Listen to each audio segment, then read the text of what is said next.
तुम्हाला भूतकाळाची फक्त एकच बाजू माहित आहे। दुसरी बाजू सांगा ना मॅडम। तुम्हाला सांगायची गरज नाही वाटत आम्हाला। माझ्यासाठी नको, अधिपतींसाठी तरी सांगा। त्यांना सगळं माहित आहे। शपथ आहे मॅडम तुम्हाला अधिपतींची। ए पोरी, या घरात परत असं करू नकस। शपथ नाही घालायची आम्हाला। तुला आमच्या मनातलं सांगायला तू काय आमची सगळी सोयरी नाहीस। मॅडम तुम्ही शपथ मोडणार आहात का अधिपतींची?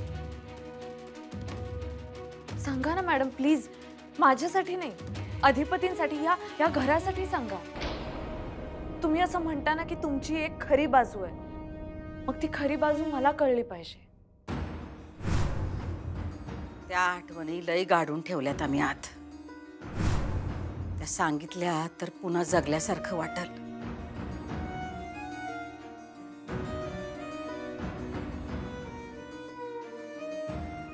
आमचा भूतकाळ काही सुखाचा नव्हता। नुसती परवड, हाल, गरिबी, अपमान याच आठवणी आहेत। त्यात शिक्षण सोडलं, आई बरोबर 2 घरची कामं करायचो। त्यानंतर अधिपती भेटले, तुम्हाला तर पुढचं माहीतच आहे। हो, त्यांनी तुमचे पाय धरले, पायाला मिठी मारली आणि मग बाबांनी तुम्हाला घरी यायला सांगितलं। आणि इथून पुढे 2 बाजू आहेत गोष्टीच्या। तेच मॅडम, मला दुसरी बाजू ऐकून घ्यायची। काय करणार जाणून? पुढे कधीतरी त्या गोष्टींचा आमच्या विरुद्ध वापर करायचा। हां? नाही नाही नाही मॅडम, मी असं कधीच केलं नाही आणि मला असं करायचंही नाहीये। मी पण एक स्त्री आहे आणि एक स्त्री म्हणून मला हे सगळं समजून घ्यायचंय। नाहीतर एक स्त्री म्हणून मी दुसऱ्या स्त्रीशी चुकीचं वागले ही खंत राहील माझ्या मनात। एक सांगा सुनबाई, तुम्ही अशा रस्त्याने चाललायसा आणि एक लेकरू येऊन तुमच्या पायाला मिठी मारतो, तुम्हासनी आई आई म्हणतो, तुमचं काळीज हलणार नाही काय? तुम्हाला काहीच वाटणार नाही काय त्या मुलाबद्दल? वाटेल मॅडम, माया वाटेल। आम्हासनी पण तीच वाटली, कारण एवढ्याशा अधिपतीने जेव्हा येऊन आमच्या पायाला मिठी मारली तेव्हा आम्हाला कळलं की लेकराची आई नाही, आम्हाला लेकराची दया आली। देवाने एवढ्याशा लेकराला एवढी मोठी शिक्षा का म्हणून द्यावी कळत नव्हतं। एवढंसं ते लेकरू आई आई म्हणून रडत होतं, आम्हाला घरी चल म्हणत होतं। आम्ही त्यासनी सांगायला पाहिजे होतं की बाबा रे, आम्ही तुझी खरी आई नाही, पण आमच्याच्याने ते झालं नाही। एवढ्याशा लेकराच्या डोळ्यातलं पाणी बघून जिडकारावं वाटलं नाही, उलट मायेनं त्याच्या डोसक्यावरून हात फिरवला। आम्ही डोळं भरून आले।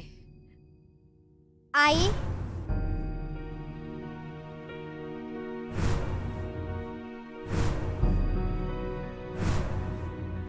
उठ। काय झालं इकडे? हा, काय झालं? तुझी आई हरवली का?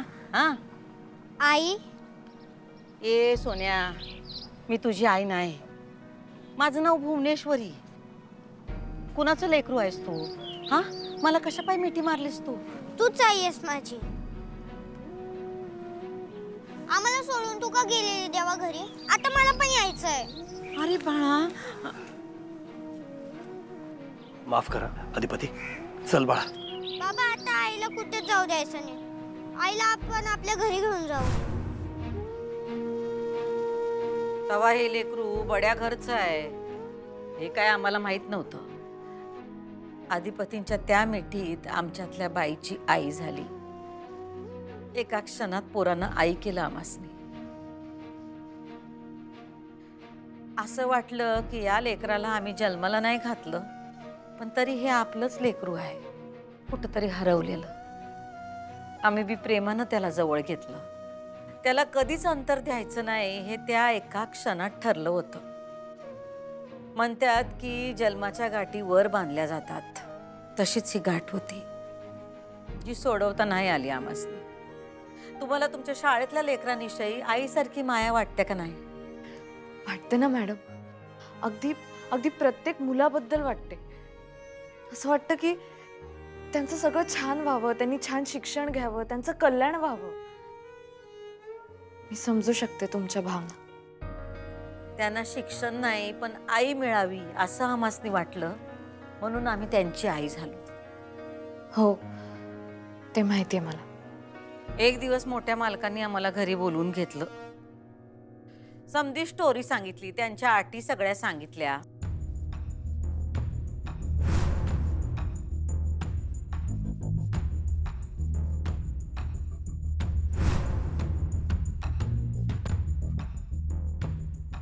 काही गोष्टी मी तुम्हाला आधीच क्लिअर करतो. तुम्ही हुबेहूब अधिपतीच्या आईसारख्या दिसता.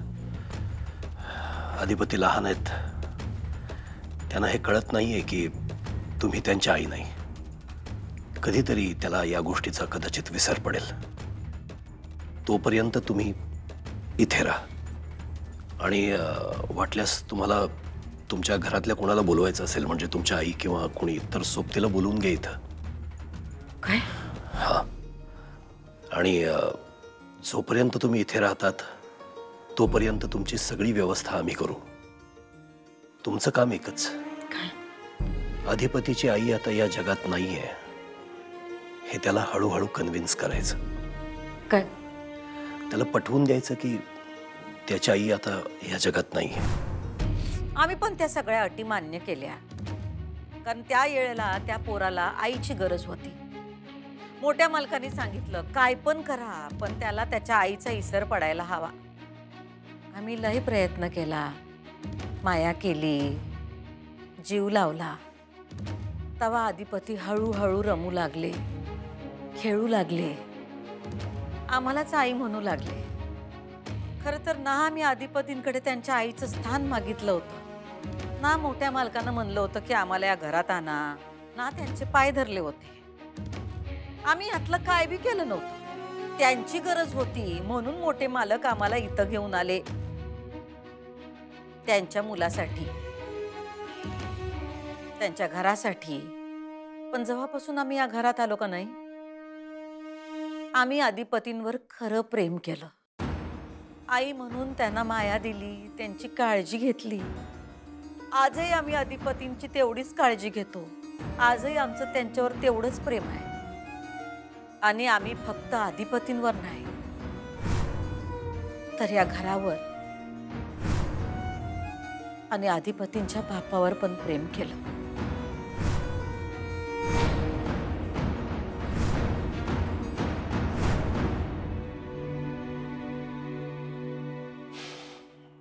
बोलला तिच्याशी? मग काय म्हणाली? ती काय म्हणली ते सोडून द्या. राहून राहून मला एक प्रश्न सतावतोय. कुठला प्रश्न? भुवीनं तुमचं इतकं काय वाईट केलं होतं? तुम्ही तिच्याशी असं वागतायसा? तुम्हाला गरज होती तेव्हा ती या घरात आली, तुमच्या मुलाला सांभाळलं, या घराला आपलंसं केलं. तरी बी तुम्ही तिच्याशी कधी चांगलं वागलं नाहीत, वाईटच वागत आलात. तिनं तुमच्यासाठी, या घरासाठी जे काही केलं त्याचं कौतुक कवाच केलं नाहीत. नुसतं भांडला तिच्याशी. एका बाईला काय पाहिजे असतं व? कौतुकाचं 4 शब्द एवढंच नव, ते कवा दिलं नाहीत तुम्ही. आई, मी तिचं कौतुक करू का? म्हणजे कौतुक करण्यासारखं काय केलं तिनं? तुम्हाला माहिती आहे, नागणीसारखी डसली आहे ती बाई आम्हाला, या घराला वेटोळ घालून बसली आहे इथं. माझ्या पोटच्या मुलाला तिनं माझ्यापासून तोडलं, मी कौतुक करू तिचं?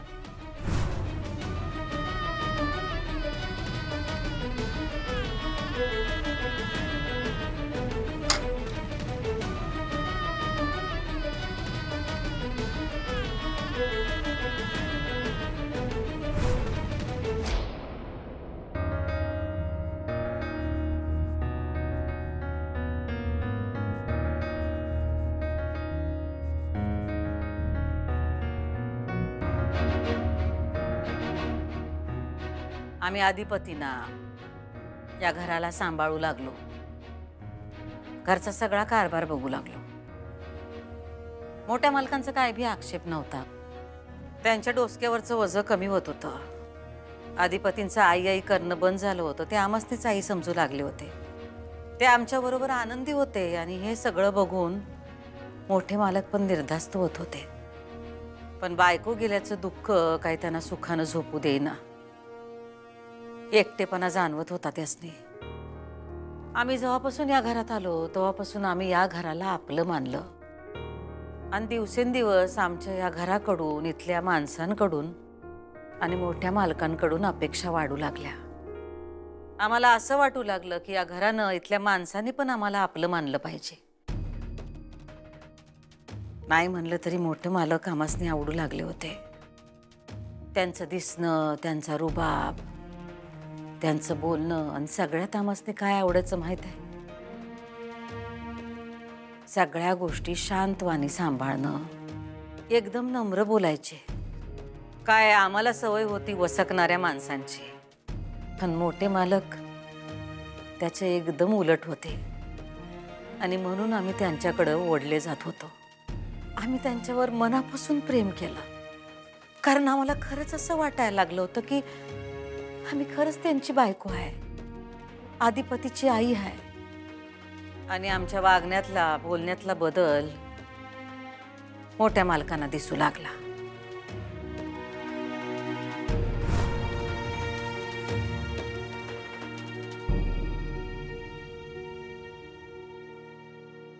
झोप लागली? आताच डोळा लागलाय. खूप ताप आहे का?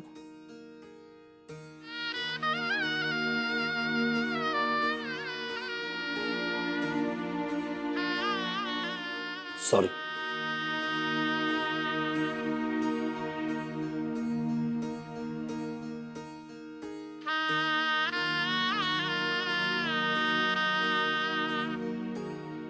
मोठे मालक आम्हासनी जास्त आवडू लागले कारण आम्हाला जाणवत होतं ते आमच्याकडे लक्ष देतात, आमची काळजी घेतात.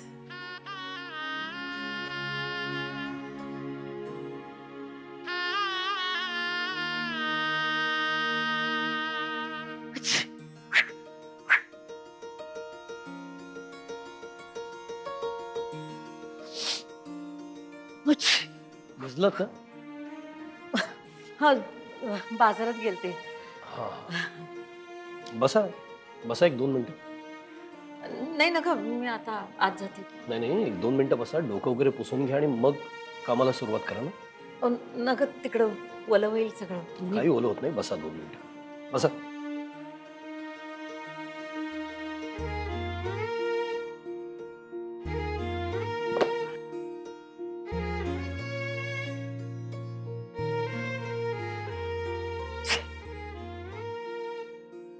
हे घ्या, यानं पुसून घ्या.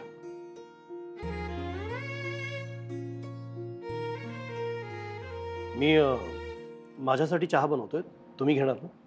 नाही नका नका, अहो, मी तुम्ही बसा बसा, आधी बसा म्हटलं ना, बसा. मी एनिवे माझ्यासाठी चहा बनवणार आहे, तुम्हाला चालेल ना? चालेल तुम्हाला? तुम्ही डोकं पुसून घ्या.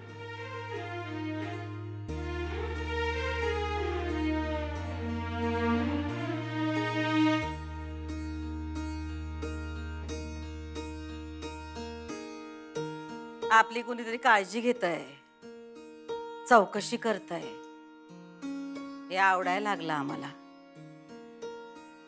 त्यांच्या आवडीचं जेवण बनवायला शिकलो, त्यांना आवडेल असं चहा बनवायला शिकलो.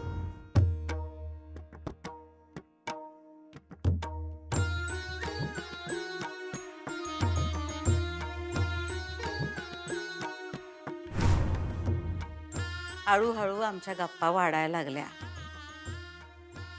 आम्ही तर नव्यानं प्रेमातच पडलो त्यांच्या. पण त्या दिवशी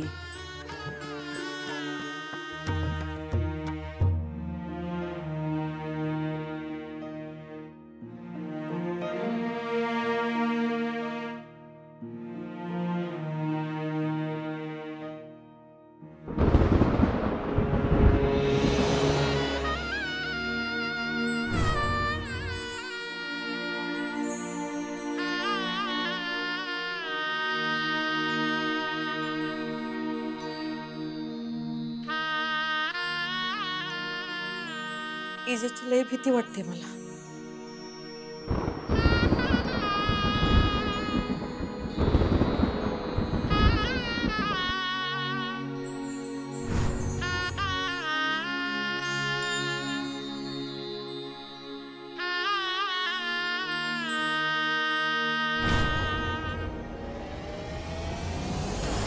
त्या दिवशी आम्ही मनानं शरीरानं जवळ आलो.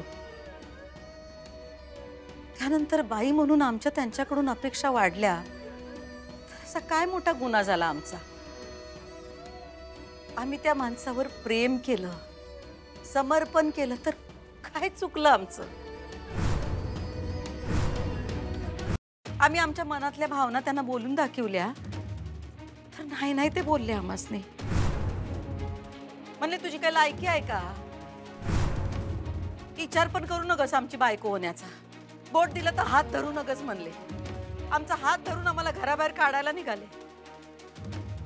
त्या लेकरासाठी, आदिपतींसाठी आम्ही एवढं केलं, त्याची ही किंमत दिली त्यांनी आम्हाला.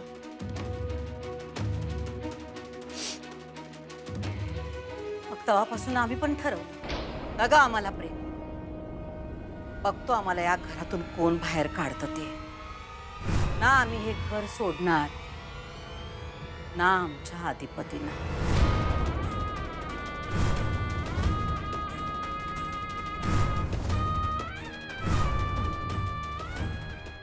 माफ करा मॅडम मला.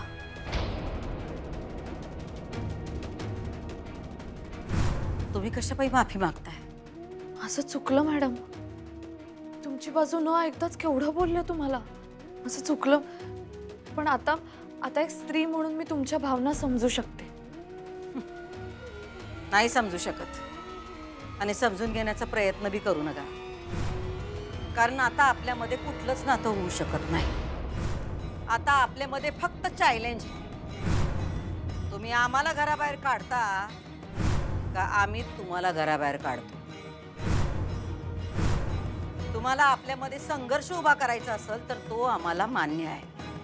आता बघूयाच आपण नुसतं डोसकं जिंकणार की शिक्षणाने डोसकं जिंकणार.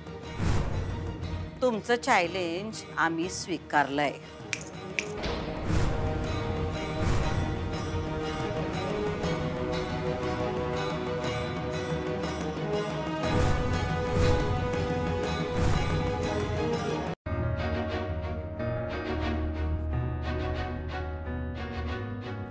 बाबा, अक्षरा, कशी आहेस? काही झालंय? अक्षरा, तुझ्या मनात काहीतरी चाललंय. खूप सारे प्रश्न आहेत तुझ्या डोळ्यात. काय झालंय? घरात सगळं. बाबा, मला तुम्हाला एक विचारायचं होतं. विचार ना. तुमचं आणि भुवनेश्वरी मॅडमचं नातं. नातं नाही अक्षरा. त्या बाईचं आणि माझं कसलंही नातं नाहीये. बाबा, अहो असं कसं म्हणता तुम्ही? म्हणजे प्रत्येक नाण्याच्या दोन बाजू असतात ना. ऑफकोर्स असतात. मग तशीच त्यांचीही एक बाजू असेल, तीही आपण समजून घ्यायला हवी ना. त्यांचंही काही म्हणणं असेल तुमच्याबद्दल. आहे ना, तिचं म्हणणं आहे, तिची अपेक्षा आहे. मी तुला बोललो होतो अक्षरा, तिला चारूचं स्थान हवं होतं, बायकोचा मान हवा होता, जो मी तिला कधीही दिला नाही आणि या पुढेही देणार नाही. बाबा, मी एक विचारू का तुम्हाला? विचार ना. तुमच्यात जवळीक निर्माण झाली होती का?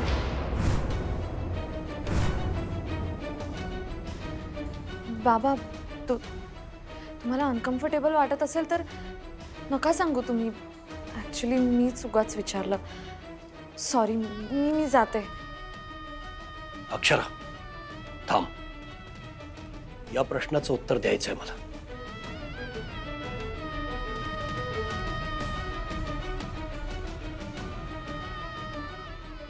मी हे तुला आधी सांगायला हवं होतं. खरंय, आमच्यात तशी जवळीक निर्माण झाली होती.